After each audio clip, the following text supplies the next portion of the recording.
Hello, हाय, कैसे हैं आप सब? आई होप आप सब बहुत अच्छे होंगे। दोस्तों, अगर आप गृह विज्ञान विषय से किसी भी एग्ज़ाम की तैयारी कर रहे हैं तो सबसे पहले तो आप हमारे यूट्यूब चैनल को सब्सक्राइब कर लीजिए। अगर आप हमारे यूट्यूब चैनल पर नए हैं तो, और वीडियो पसंद आए तो उसे लाइक और शेयर करना बिल्कुल भी ना भूलिए। हमारे चैनल पर आपको गृह विज्ञान विषय से जुड़े हर छोटी बड़ी जो भी आपके टॉपिक्स हैं, आपकी सारी शंकाओं का क्या होता है समाधान होता है। जो भी आपको डाउट्स रहते हैं, जो समझ नहीं आता, मैं उसको इजी एक्सप्लेनेशन के आपको समझाती हूँ कि आपका वो चीज़ क्या होती है चुटकियों में क्लियर हो जाती हैं। तो अगर आप भी इसी तरीके से फ्री कंटेंट आप होम साइंस विषय से फ्री में तैयारी करना चाहते हैं अपने घर बैठ के, तो फिर देर मत करिए, चैनल को सब्सक्राइब कर लीजिए। अगर नहीं किया है तो कर लिया है तो वीडियो को लाइक कीजिए, वीडियो को ज़्यादा से ज़्यादा शेयर कीजिए ताकि हमें भी क्या मिले, बहुत ज़्यादा मोटिवेशन मिले और हम आप लोगों के लिए और भी अच्छा करने की पूरी कोशिश करें। तो आइए हम लोग स्टार्ट करते हैं। हम लोग अपनी पिछली क्लास में रंगाई पढ़ रहे थे। रंगाई में भी पिछली क्लास में हम लोगों ने क्या पढ़ा था, तो वेट डाई के बारे में पढ़ा हुआ था। वेट डाई क्या है? जल में अघुलनशील होती है। इसको प्रयोग से पहले क्या कर लिया जाता है, घोला जाता है। रंग पक्का होता है, यानी कि धुलाई करने से उतरता नहीं है, सस्ता होता है। बॉन्ड कौन सा बनाता था, तो ल्यूको बॉन्ड बनाता था। उसी बॉन्ड को हम लोग किस नाम से जानते थे, तो कंपाउंड बॉन्ड के नाम से जानते थे। इंडिगो जो डाई है वो होती कितने प्रकार की, तो हमने देखा था कि डेनिम हो गई, इंडिगोसोल हो गया, एल्गोसोल हो गया, एथ्रिकोनाइड हो गया, सल्फर हो गया। इन सारी चीज़ों के बारे में हम लोगों ने डिस्कस कर लिया था। आज जो हमें पढ़ना है वो किसके बारे में पढ़ना है, वो हमें विकसित डाई के बारे में पढ़ना है। विकसित डाई, विकसित डाई। अब ये विकसित क्या है, इसके नाम से ही पता चल रहा है कि इस पर क्या हुआ है, तो विशिष्ट प्रक्रियाओं के द्वारा, विशिष्ट प्रक्रियाओं के द्वारा, प्रक्रियाओं के द्वारा यह रंग तैयार किए जाते हैं, तैयार किए जाते हैं, तैयार किए जाते हैं कैसे, तो ये जो रंग है हमारे जो विकसित के, ये कैसे होते हैं। अब प्रक्रियाएं विशिष्ट की जा रही हैं तो रंग क्या होगा, महंगा होगा। तो ये रंग कैसे होते हैं, महंगे रंग होते हैं, महंगे रंग होते हैं। और कैसा होता है, तो और की अगर हम बात करें तो ये सेल्यूलोजिक जगत के लिए होते हैं। किसके लिए होते हैं, सेल्यूलोजिक जगत के लिए होते हैं, सेल्यूलोजिक जगत के लिए। और क्या हो गया, तो रंग पक्का करने के लिए, रंग पक्का करने के लिए बार बार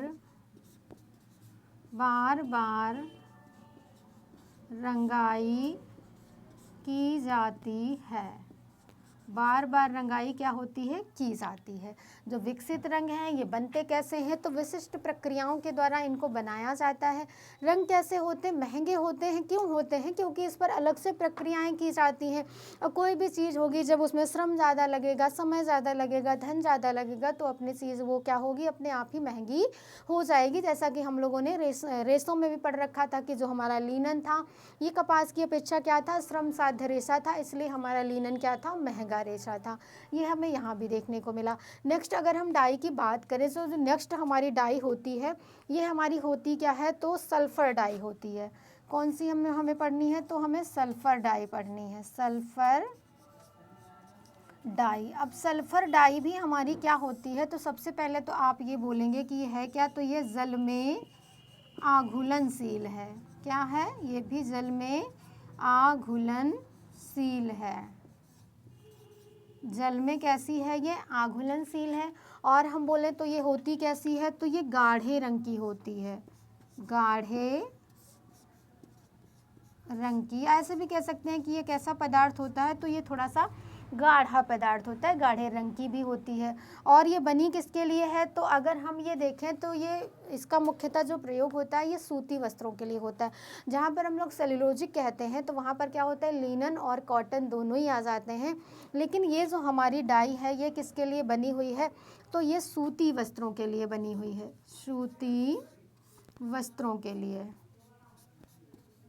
सूती वस्त्रों के लिए। और इसमें क्या है, तो धुलाई के प्रति ये पक्की होती है, यानी कि धुलाई करने से कपड़े का रंग जो होता है वो कैसा होता है, तो उतरता नहीं है, क्योंकि हमारे प्रति पक्के होते हैं। जो हमारे सूती कपड़े हैं धुलने के बाद उनका कलर छूट जाता है ना, तो ये वाले जो रंग होते हैं धुलाई के प्रति पक्के होते हैं और इसी वजह से ये सूती के लिए क्या है, उपयुक्त हैं। और ब्लीच करने से क्या होता है, तो ब्लीच करने से रंग इनका फीका हो जाता है। ब्लीच करने से रंग जो होता है वो कैसा हो जाता है, तो फीका हो जाता है, फीका हो जाता है, फीका हो जाता है। ठीक है, ये हमारी सल्फर डाई हो गई। है क्या, तो ये जल में अघुलनशील है, गाढ़े रंग का है। और क्या है, तो ये सूती वस्त्रों के लिए उपयोगी है, धुलाई के प्रति पक्का है। लेकिन अगर उस कपड़े पर हम ब्लीच कर देंगे तो रंग हमारा क्या होगा, उड़ जाएगा। ये इसका पूरा सल्फर डाई का है।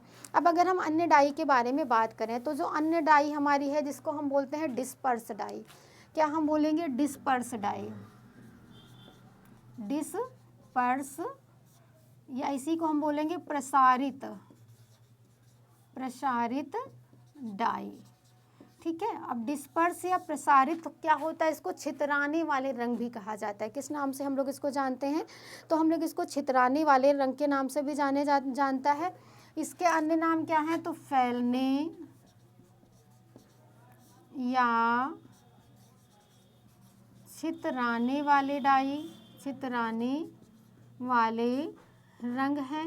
और इसको किस नाम से जान रहे हैं, तो और हम लोग जो इसको है ये हम इसे एसीटेट डाई के नाम से भी जानते हैं। इसे एसीटेट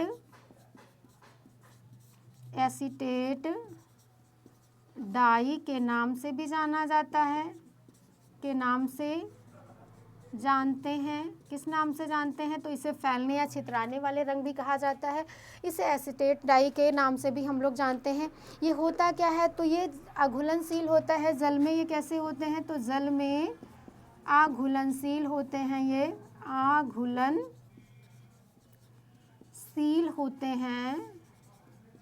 और ये मुख्यतः यूज किसके लिए होते हैं, तो ये पॉलिएस्टर के लिए प्रयोग होते हैं। किसके लिए, पॉलिएस्टर के लिए, पॉलिएस्टर के लिए प्रयोग होते हैं। अगर हमें पॉलिएस्टर के कपड़ों को रंग करना है तो हम क्या करेंगे, डिस्पर्स या प्रसारित होने वाले डाई का यूज़ करेंगे। और किस पर करेंगे, तो हम पॉलिएस्टर के साथ साथ इसमें नायलॉन तथा एक्रिलिक, नायलॉन तथा किस पर प्रयोग करेंगे, एक्रिलिक पर भी हम क्या करेंगे, इसका प्रयोग करेंगे। जो चमक होती है इसमें कैसी होती है, तो अच्छी होती है, चमक अच्छी। और रंग भी कैसा होता है, तो रंग जो होता है ये पक्का होता है। रंग कैसा होता है, हमारा पक्का होता है। आज की क्लास में हम लोगों ने क्या क्या देखा, तो विकसित डाई हम लोगों ने देख ली और साथ साथ हमने सल्फर डाई देखी। सल्फर के साथ साथ हमने डिस्पर्स या प्रसारित डाई देखी। आई होप आपको ये सारी चीज़ें क्लियर हो गई होंगी। मिलते हैं अपनी नेक्स्ट क्लास में, तब तक के लिए बने रहिए हमारे यूट्यूब चैनल के साथ। वीडियो पसंद आए तो लाइक और शेयर कीजिए। धन्यवाद।